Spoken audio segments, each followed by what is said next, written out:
Muito bem, amigos, estamos nós de volta com o nosso paulochagas.net e como vocês podem ver, hoje nós temos um entrevistado. É o professor Marcos Antônio de Souza e ele inicia aqui conosco uma série de entrevistas dos candidatos a deputados estaduais aqui pela região serrana. E então, a partir disso, nós vamos discorrer também detalhes sobre o que pretendem esses candidatos no projeto de candidatura, então, no caso, a deputado estadual. Nesse final de semana que passou, encerraram-se assim todas as convenções, definidos todos os nomes que vão concorrer ao governo, os vice-governadores, os senadores, os deputados estaduais e federais. E deixou de ser pré-candidato o Marcos, que falava comigo a semana passada, digo, olha, Marcos, semana que vem você já vai ser candidato, e não pré. Ele é verdade, né, Marcos? Tudo bem contigo? Tudo bem, Paulo? Bom dia, primeiramente, né, aos espectadores da Imagem TV, ao povo catarinense, principalmente o pessoal aqui da Serra Catarinense, do Planalto Catarinense, do meio oeste-oeste, que a gente tem expandido aí a nossa pré-candidatura a deputado estadual pelo Partido Rede aqui em Santa Catarina. A gente já foi homologado, né? Mas ainda somos pré-candidatos porque a legislação não permite que a gente ainda peça voto, né? E então, diga quer dizer, o nosso número. tá certo. Só foi homologado isso, como candidato. Foi homologado, isso. Mas ainda a gente pode pedir o apoio. Podemos debater todas as nossas propostas, as nossas ideias, né? Mas ainda não podemos divulgar o número, já tem o número, mas não podemos divulgar e nem pedir o voto. Podemos pedir o apoio, né, à nossa população. Ô, Marco, você como professor, enfim, você já foi candidato a vereador, tem já uma linhagem política, quer dizer, um ideal político, você já foi do Partido dos Trabalhadores e agora está aqui como candidato, ou então pré-candidato da Rede Sustentabilidade. Por que essas mudanças na tua vida de partido hoje, Marcos? Bom, Paulo, agradecer a oportunidade então aqui do Miller, diretor da Imagem TV, né, para a gente estar aqui, a oportunidade nessa entrevista e dizer assim, Paulo, que a minha participação na política, ela iniciou desde a época que eu fui fazer a universidade. Eu morei 6 anos da minha vida fora, né? Você é lagiano mesmo? Eu sou lagiano da Gema, né? Como se diz, né? Mas eu queria ter outras experiências, como se diz, beber de outras águas, né? Lages sempre foi uma cidade assim, que sempre buscou o desenvolvimento, uma cidade muito hospitaleira, de pessoas maravilhosas, de pessoas simples, de pessoas, aquela coisa, aquela tradição do lagiano de bem receber as pessoas na sua casa, e isso é até hoje, né? Esse clima, né, gostoso de vida, nós temos uma qualidade de vida boa aqui, mas temos muito que melhorar isso, né? Mas eu queria experienciar diferente, foi onde eu prestei vestibular, né, para as universidades fora de Lages, para poder ter essa experiência diferente. Foi onde eu escolhi Santa Maria, no Rio Grande do Sul, que eu realizei. A Boca do Monte. Isso, Santa Maria da Boca do Monte, né? Eu realizei meus estudos de graduação e pós-graduação, né? E também realizei o meu mestrado na cidade de Porto Alegre, onde eu morei um ano e meio, mais ou menos. Né? E já quando eu iniciei nesse processo de universidade, eu comecei a participar desse movimento político, porque até então eu não participava da vida política, né? Foi onde eu retornei para Lages, sempre quis voltar para Lages, fazer meus estudos pós-graduação, ser professor universitário, que hoje eu, há mais de 10 anos, sou professor universitário, né? E também sou servidor público na Prefeitura Municipal. E eu vejo que as mudanças que a gente precisa na sociedade para tornar as coisas mais equilibradas é através da política. Foi então que aí, através de uns amigos que me conheceram na época, eu trabalhava numa instituição de ensino superior aqui, me convidaram para ir para o Partido dos Trabalhadores.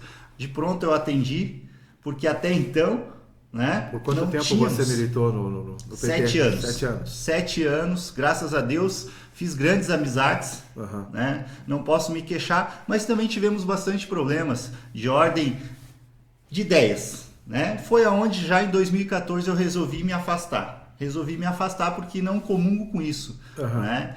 E dos anos para cá, de 2014 para cá, estourou um monte de situações aí que eu não quero falar aqui agora, o povo está vendo, e a gente buscou um outro caminho diferente daquele tradicional, um outro caminho novo que realmente a gente consiga fazer as mudanças. E foi aí que eu busquei o Rede, o Partido Rede, que é um partido novo que foi criado em 2015, que nós temos a presidenciável, que é a Marina Silva.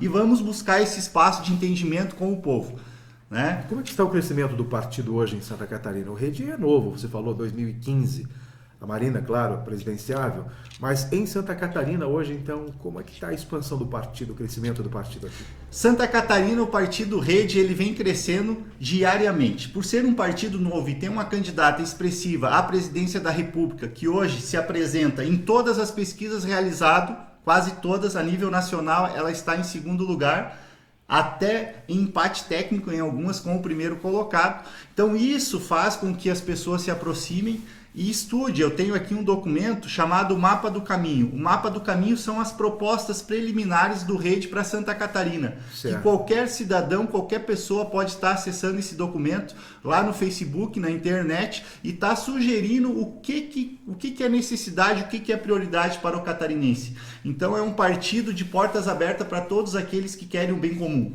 A gente fica imaginando rede e sustentabilidade. Sustentabilidade é tudo ligado ao sustentável. Enfim, por que o nome Rede Sustentabilidade? Tem uma definição, tem um propósito no estudo? Então, a Rede fez um concurso para decidir que nome se daria ao partido. Né? E foi a melhor sugestão, a melhor proposta foi Rede. Rede porque vem do sentido de que as pessoas estão conectadas. Hoje nós estamos conectados ao mundo. O mundo hoje ele é global, né? Nós estamos vivendo essa globalização. E o Rede, o símbolo da Rede, que é esse símbolo, né? Ele é um símbolo do infinito, ou seja, a gente remete essa questão da sustentabilidade na economia, na saúde, no social, ou seja, a gente tem que buscar o quê? O equilíbrio, viver em harmonia, viver junto com a natureza, nós somos natureza, né?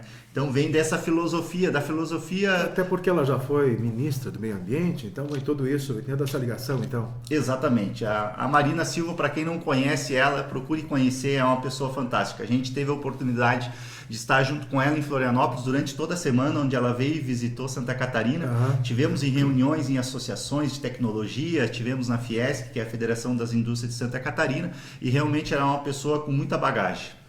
Marcos, você entra numa fase nova da tua vida no campo político, pela primeira vez agora como deputado estadual, enfim, foi buscar esta oportunidade, mas você sente que o Brasil, de um modo geral, não é Santa Catarina, é o Brasil, hoje tem um reflexo bastante negativo no campo político e há uma influência muito forte diante dessa negatividade. As pessoas hoje estão basicamente se esquivando de qualquer político.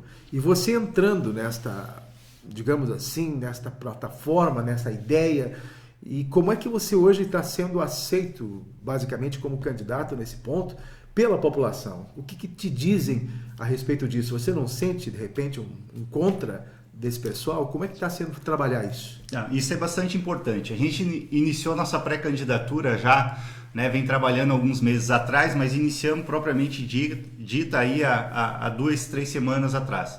Né? A gente tem encontrado bastante resistência no sentido assim que as pessoas não querem participar do processo político. Né? As pessoas estão descrentes, as pessoas estão indignadas, né, com todo esse processo que está aí, com razão, né? Com razão, eu acho que essa indignação é nossa também, como pré-candidato, né? E a gente tem uma missão, vou dizer assim, uma missão de mostrar o outro lado da coisa. Nós não podemos se deixar contaminar e se dominar pelo negativismo. Nós temos aí num processo de crise, como a gente estava falando um pouco antes, assim, mas isso vai passar. Isso vai passar independente do presidente que ganhe. Nós temos que apoiar, nós temos que torcer e mais que isso, fiscalizar e cobrar. Né? Nós temos essa dificuldade, eu tenho essa dificuldade, porém eu tenho um outro lado. O outro lado da motivação que me faz acordar todo dia cedo e ir até a noite conversando com as pessoas. Que as pessoas ficam felizes quando eles veem que o professor Marcos vai ser candidato a deputado estadual. Elas me dizem, eu não tinha para quem votar e não ia votar, agora eu vou votar. Tu pode contar comigo, né? Nós vamos te apoiar. né? Porque vê as nossas ideias, os nossos princípios. Você falou que isso vai passar. Eu não sei se tão cedo isso passa, porque hoje está tão enraizado na vida política nacional, né? Nós temos hoje, por exemplo, você sabe que o político, de um modo geral, a esfera federal, todas as leis, basicamente, fazem no entorno do benefício próprio. Como controlar isso? Você que está entrando agora, você também já não vai entrar nessa benefício, digamos assim, de todo esse envolvimento próprio que os parlamentares conseguem criar no entorno deles? Nós temos que quebrar, nós temos que virar esse jogo. Só um minutinho, você fala aqui, inclusive, de uma ideia de doar 50% dos ganhos. Isso vai ser possível, Marcos? Vai ser possível, por quê? Porque, veja bem, o trabalhador, ele sobrevive, ele consegue sobreviver bem com um salário. Tem que se virar. Com 2 salários, com 3 salários, com 4 salários. Essa é a minha realidade. Por que eu faço a proposta de doar 50% dos meus vencimentos do meu salário? Porque o salário do deputado estadual hoje em Santa Catarina, ele se aproxima de 30 salários por mês. Então, se eu doar 50% desse valor, já vai ser o suficiente para eu fazer um grande trabalho como parlamentar em Santa Catarina. E é por isso que eu fiz essa proposta de doar esse salário. Eu não acredito que seja necessário ter um salário tão alto, porque não é só o salário, são todos aqueles benefícios, auxílio moradia, auxílio isso, auxílio aquilo. Então, isso não é mais admissível. Nós temos que pegar e racionalizar os recursos, investir realmente naquilo que precisa. Nós sabemos que a área da saúde, a área da segurança são prioridades hoje em Santa Catarina, que tem enfrentando um monte de dificuldade. Eu sou trabalhador da área da educação, eu sou trabalhador da área da saúde e eu sei onde o calo vem apertando. Nós temos falta de equipamentos, nós temos falta de material básico muitas vezes para as unidades de saúde, nós temos falta de médicos, nós temos falta de consultas, de atendimentos. Então nós temos que priorizar. Por que não ter mais cursos de medicina? Por que nós não ter mais médicos para atender a população? Eu saio aí, é o que mais a população reclama, não tem atendimento. Mas não tem atendimento por quê? Porque não tem médico, não tem médico especialista. Mas se não tem médico, por que não abrir mais cursos de medicina? Aqui tá, você fala não ter médicos. Até tem os médicos, mas muitos não se encaixam, talvez, no atendimento público. Eles ficam mais nas suas clínicas privadas e assim por diante. É lógico que é preciso, então, a abertura, talvez, de novas universidades, novos cursos, para que se amplie esse número de médicos. Mas como fazer isso? Está tão difícil. Como fazer isso? Pagar bem o profissional. Pagar bem o profissional médico, não só o médico, mas todos os profissionais da saúde. O que nós precisamos fazer é valorizar os profissionais da saúde. Bom, se eu tenho dificuldade para contratar um médico pelo salário que é oferecido aqui pela Prefeitura Municipal de Lages, eu tenho que, se for preciso, eu tenho que dobrar esse salário. Se quanto que Lages oferece? Eu não tenho ideia. O salário do médico em Lages eu acho que deve estar na faixa de uns 13 mil reais. Uhum. Mas se nós não conseguimos atrair os médicos, por exemplo, que moram em São Paulo, que moram nas grandes capitais, Florianópolis, Curitiba, que saiu algumas pesquisas que diz que nessas regiões tem mais médicos, nós temos que pagar melhor para esse profissional para ele vir atender a nossa população aqui. Entendi. Né? Então, a saúde não pode ser uma mercadoria. A saúde é um direito, é um dever, e o governante, a autoridade tem que oferecer. Não interessa se ele vai pagar 15, se ele vai pagar 20, 30 mil de salário para o médico, mas ele tem que disponibilizar esse profissional para atender a comunidade e a população. Por isso que eu acho que, quando eu digo que falta médico, eu digo que falta por quê? Porque se nós tivéssemos mais cursos, a oportunidade de ter mais cursos, principalmente aqui em Lages, podíamos ter mais um curso de medicina aqui. Vai fazer com que o médico, que já que se forma, é um clínico geral, por exemplo, ele vá fazer uma especialização em cardiologia, em neurologia, que é o que falta para a população hoje. São médicos o quê? Especialistas. E a população muitas vezes, Paulo, não tem condição de pagar uma consulta que é cara. Agora, se nós tivermos mais médico, consequentemente vai ter o quê? Vai ter mais acesso, a consulta vai ser mais barata, porque nós vamos ter mais profissionais. É possível. Bom, depois a gente continua falando mais das tuas propostas. Você sabe que nós temos hoje aqui um número bastante elevado de candidatos a deputados estaduais, de pré-candidatos, seja como for, mas são vários os nomes. E diante disso ainda tem a possibilidade de que as pessoas optem por nomes de fora, quer dizer, há uma concorrência, isso é democrático, não tem outro jeito. Se vir um candidato de fora pedir o voto e ele conseguir convencer o eleitor local, infelizmente não tem jeito. Mas como fazer, no teu pensamento, Marcos, que a população direcione, digamos assim, o seu voto para os candidatos locais, para que talvez a gente tenha ampliado essa representatividade. Temos agora aí um único deputado eleito direto, depois veio o Fernando Coruja, que acabou herdando o cargo, de certa forma, se tornou também efetivo, mas virou um suplente forte. Quer dizer, 2 candidatos hoje eleitos na região de Santa Catarina. São poucos, 2. Mas e aí, como fazer para ampliar isso? Bom, a minha opinião é o seguinte, nós temos condições, como a gente conversava antes, Paulo, de eleger, nós temos em torno, só na região da Mures, nós temos em torno de 230 mil votos, certo? Com 230 mil votos, se nós conseguíssemos 30% desses votos, nós conseguiríamos eleger 3 deputados estaduais, tá? 3. 30% dos votos elege 3. Elege 3, porque se nós, na média, nós temos candidatos que vão precisar na faixa de 30 mil votos para se eleger deputado, certo? Uhum. E temos candidatos que eu, por exemplo, se eu fizer na faixa aí de 6 a 8 mil votos, eu já tenho chance de me eleger no partido novo que eu estou, né? Então, 30 mais 30, 60, 80. A eleição daí seria pela legenda. Pela legenda, exatamente. Nós somos chapa pura, nós temos uma chapa pura de candidatos, a princípio com 12 candidatos a deputado estadual, né? Então nós temos que fazer um determinado X de votos e mais os votos de legenda que a gente vai conquistar, né, para a gente eleger um deputado estadual que elege um deputado estadual na faixa de 80 a 100 mil votos. Mas a ideia da rede é eleger um deputado estadual em Santa Catarina? Isso, 1 a 2 deputados estadual em Santa Catarina. Uhum. Né? Eu já sou mais realista, eu já acho que nós vamos ficar num só, mas tem alguns que acreditam... Então você concorda com 12 no estado já? Concorro com 12, só que eu tenho uma vantagem. Aqui da região do Planalto Serrano até o oeste, Chapecó, só ficou eu do rede.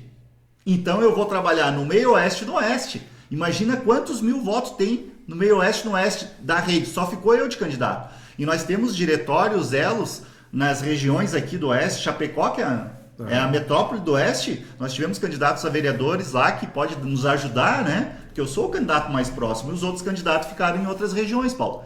Então a gente assim, ó, o nosso desafio, e eu peço pro povo, né, pro povo do Planalto Serrano, o povo do meio oeste, do oeste de Santa Catarina, para que nos dê essa oportunidade, gente. Vamos renovar, não tem outra forma de nós mexermos com essa estrutura que está aí, a não ser nós renovarmos. Temos que colocar candidatos novos. Se você não quiser votar em mim, vote em algum candidato que seja novo.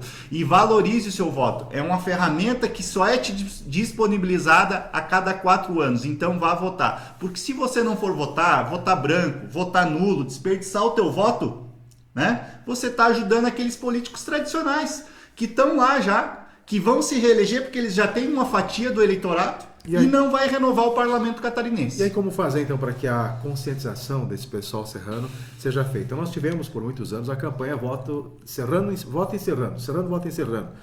Até agora não surgiu ainda essa campanha, embora ela já tenha sido ventilada de novo para que seja colocada em prática.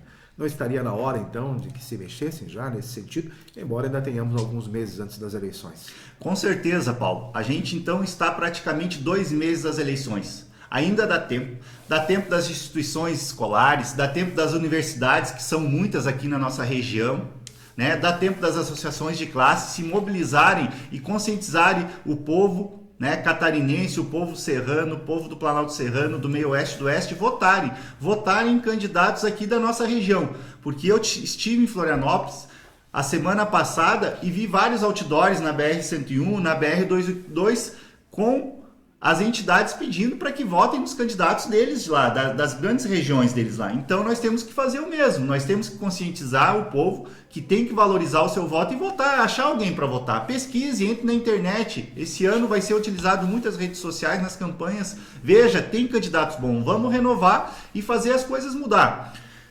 As pessoas não sabem, mas aquela pessoa que não vai votar, depois ela paga um valor irrisório lá para a Justiça Eleitoral porque não foi votar. Mas esse dinheiro em milhões... É a multa, né? É a multa. É a multa. Vai para o fundo partidário. E quem que recebe o fundo partidário? É os maiores partidos, é aqueles que não querem mudança. É o que vão gastar o dinheiro público para fazer suas campanhas. Nós temos o fundo partidário, a rede tem, mas é minúsculo, é muito pequeno. Eu não vou usar 1 centavo de dinheiro público para campanha. Eu vou usar dinheiro próprio meu, né? As pessoas às vezes acham, Marcos, mas você nossa, mas isso é muito caro, uma campanha é muito cara, tu vai... Não, campanha não é muito cara, a gente tem como fazer, a minha campanha será uma campanha humilde, uma campanha franciscana, como se diz, de pé no chão, dentro da minha realidade de professor que eu sou.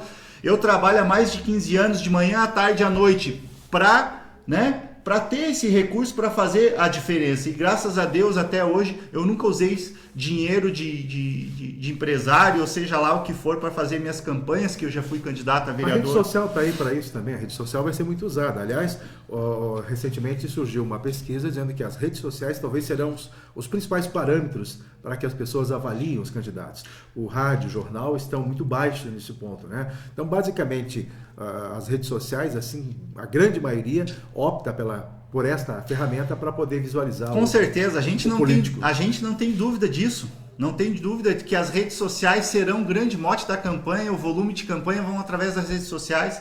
Mesmo aquela pessoa que não tem lá um Facebook, às vezes não tem nenhum WhatsApp, mas tem um filho que tem um neto que tem, um sobrinho que tem, pode pedir para ele pesquisar, vem quem vai votar. A minha campanha, 80%, 90% vai ser rede social. Para você que não conhece, acesse lá, Professor Marcos de Souza, Facebook. Eu tenho uma fanpage que estou configurando ela, mas já estou soltando algumas divulgações. Curta a minha página lá, a fanpage Professor Marcos de Souza, e me acompanhe lá, sugestões, né, para nossa pré-campanha e futuramente nossa campanha a deputado estadual. Eu só vou pedir para me acompanhar o tempo aqui. Você me bate no vidro e me avisa, tá? Que eu estou perdido hoje com relação ao tempo. Porque às vezes eu faço o meu programa à base de meus comentários, eu tenho a noção exata do tempo que eu tenho para conferir e fazer o programa. Mas a política realmente ela tem um lado interessante, porque vocês têm que ter uma coragem, tem que ter uma como é que se diz assim, realmente a coragem, né? Um desafio enorme você ser candidato hoje num período como nós estamos.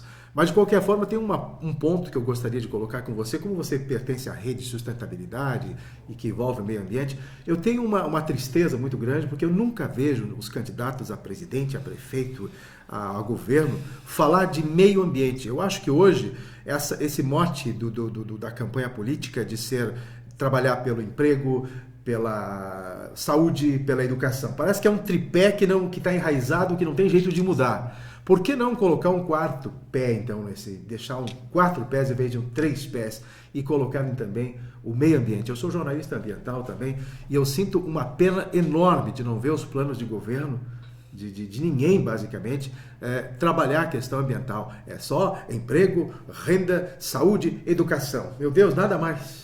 Exatamente, Paulo. Então, a minha opinião, eu acho que os candidatos não trabalham bem meio ambiente porque não valorizam, e não valorizam porque não tem conhecimento. Porque o meio ambiente ele é um tema transversal que ele está relacionado a todos os outros temas. Está relacionado à saúde, à educação, ao esporte, é isso que eu quero geração dizer. De emprego, geração de renda. Se o meio ambiente não tiver saúde, não tem educação, não tem saúde, não tem renda, não tem nada. Quer dizer, ele contamina todo o resto. Com certeza, se você não tem um bom meio ambiente para se viver, você não vai ter saúde. O meio ambiente é questão de saneamento básico. Se você não tem saneamento básico, você não tem saúde. As principais doenças hoje que se desenvolvem no Brasil é falta de saneamento básico. É falta do quê? De meio ambiente. É falta do quê? Educação. Né? As pessoas jogam lixo nos rios. O que gera? Falta de consciência é completa. Gera enchentes, gera doenças. Né? E a nossa candidata, a Marina Silva, ela é especialista nessa área. E não é uma questão de moda. As pessoas estão enxergando que o meio ambiente hoje, tratar o meio ambiente não é questão de moda, é questão de geração de emprego, é questão assim, de economia. Hoje, o que fazem os grandes países hoje? O que os países estão fazendo hoje? Vou falar em grandes países, hoje de manhã a gente acompanhou uma reportagem muito preocupante com relação ao meio ambiente. O efeito estufa, o aumento da temperatura no mundo está assim assustador, né? E isso vai causar realmente em poucos anos, não digo em poucos anos, mas não na nossa geração, mas talvez numa terceira geração vai sofrer muito com a mudança do clima, né? E está aumentando a temperatura e se isso acontecer, meu Deus... Os incêndios que estão acontecendo... Aliás, a Europa está vivendo uma onda de calor assim, na Europa, a falta de água... Gente, quando você ouviu falar, muitas pessoas achavam que era boato, a falta de água, alguns países estão buscando água fora. A água em alguns países na Europa é caríssima, gente. E a gente tem esse recurso aqui no Brasil quase assim que abundantemente... No futuro, a briga vai ser pela água, exatamente, não pelo combustível, então certeza. assim... Foi muito bom você ter falado nessa questão aqui. Nós temos uma proposta, a rede tem, e eu como pré-candidato a deputado estadual pela rede, nós temos uma proposta de implantar o ICMS ecológico em Santa Catarina. O que é o ICMS ecológico? Vai dar uma renda para todos aqueles produtor rural, a pessoa que tem uma sanga, que tem um curso d'água lá no seu terreno, na sua chácara, no seu sítio, na sua fazenda. Se ela preservar aquilo ali, ela vai receber um recurso do governo para preservar essa água, para preservar esse manancial d'água. Nós temos o estado do Paraná, que já desde a década de 90 implanta o ICMS ecológico. E por que Santa Catarina ainda não implantou? O que fez com que Santa Catarina? Interesses outros. Porque nós temos em Santa Catarina uma renúncia fiscal muito grande, Paulo. Nós temos aí aproximadamente 6 bilhões de reais que são renunciados em Santa Catarina. Né? São renunciados para grandes empresas. Nós temos que saber onde está indo esse dinheiro, essa renúncia fiscal. E por que não criar um imposto? Por que não dividir melhor essa taxa tributária, esse bolo, esse recurso que é arrecadado através dos nossos impostos do trabalhador, para a preservação do meio ambiente, para a preservação das matas legais, das florestas, da Mata Atlântica, dos cursos d'água. Então, assim, temos que evoluir nisso. Santa Catarina está pecando nisso. Por que o estado do Paraná, desde a década de 90, já tem isso e Santa Catarina não tem? Nós temos que ver isso aí, Paulo. Nós temos que mexer nessa questão. Eu tenho trabalhado muito essas questões ambientais, porque quando adotei a ideia de trabalhar com o meio ambiente, isso já há 13 anos, com o projeto Vida e Natureza, e hoje a gente nacionalizou o projeto, então a gente tem um contato hoje nacional em torno das questões ambientais. Eu tenho vários e-mails que eu recebo diariamente do Brasil inteiro e do mundo hoje com relação a isso. Me preocupa, porque eu estou bem inteirado hoje das questões ambientais. E a gente vê que no Brasil, enquanto nós estamos falando aqui, eu acho que no mínimo um estádio inteiro de mata já foi derrubado em algum canto. Com certeza, hoje o desmatamento, e isso não é conversa fiada, como diz, né? Mas assim, se você pegar a estatística, o índice de desmatamento no Brasil, desde a década lá do ano 2000 até agora, você vai ver períodos que diminuiu bastante, se conservou, mas agora com esse governo que entrou aí, que está aí, a coisa degringolou, né? Então assim, o próximo presidente que entrar, ele vai ter que ter atenção nessa questão, vai ter que reduzir desmatamento, vai ter que priorizar, vai ter que ter mudança tributária, mudança previdenciária, e vai ter que realmente valorizar aquelas pessoas que tem lá no seu sítio, que tem lá na sua chácara, lá um manancial da água, uma floresta, né? E ter que ressarcir. Os países desenvolvidos fizeram isso, estão fazendo isso. Por que aqui no Brasil não pode fazer? O Brasil é um país rico, o Brasil tem dinheiro para tudo, só está sendo mal investido, só está sendo centralizado, né, em poucas pessoas, e isso tem que mudar. A Rede Globo, a gente vai citar o nome aqui, está com uma campanha enorme perguntando para as pessoas o que querem para o Brasil do futuro. Você acha que isso vai chegar até vocês, políticos? Vocês estão dando atenção a que esse povo está falando no Brasil inteiro? Com certeza. Eu vejo as propagandas, inclusive aqui de Santa Catarina. A gente sabe, a minha opinião, a gente sabe o que precisa, né, para melhorar a vida do povo. Os políticos sabem o que precisam para melhorar a vida do povo, mas não estão dando atenção, só estão vendo os interesses próprios. É por isso que você, eleitor de Santa Catarina, neste ano de 2018, você tem a ferramenta nas mãos, você tem a ferramenta para fazer essa mudança, para fazer a renovação aqui em Santa Catarina, especificamente quando a gente fala aqui. Valorize o seu voto, né? Pesquise o candidato, veja quem são os candidatos, e realmente porque a gente tenha lá na Assembleia Legislativa, né, que são 40 vagas, são 40 deputados que serão eleitos, que realmente olham para as questões coletivas, para as grandes questões, para os grandes temas, e façam a diferença para o povo catarinense. Nós não podemos mais dizer que não sabemos as prioridades. O povo está aí, nessa campanha aí que está sendo feita aí, né? A gente assiste diariamente o pedido das pessoas, né? O pedido das pessoas, então não tem mais o que dizer assim. A gente sabe o que precisa, né, Paulo? Claro. A gente sabe. Bom, Marcos, o tempo voou, né? Já nos avisaram que já estamos fechando. Eu quero desejar a você muito boa sorte pelo teu trabalho, enfim. Quem sabe mais à frente a gente volta a conversar mais um pouquinho. Daqui para frente, como a gente disse, nós vamos ouvir outros nomes aqui, outros candidatos. Mas eu desejo a você boa sorte, então, nessa tua empreitada franciscana, como você disse. Sim. E vamos à luta. Com certeza, Paulo. Então, me despedindo aí dos telespectadores da Imagem TV, né? Eu agradeço pela oportunidade e espero ter outra oportunidade. A gente está voltando aqui como candidato realmente depois do período. Tá falando um pouquinho mais de nossas propostas para Santa Catarina, né? Principalmente para o povo do Planalto Serrano, do meio oeste e do oeste.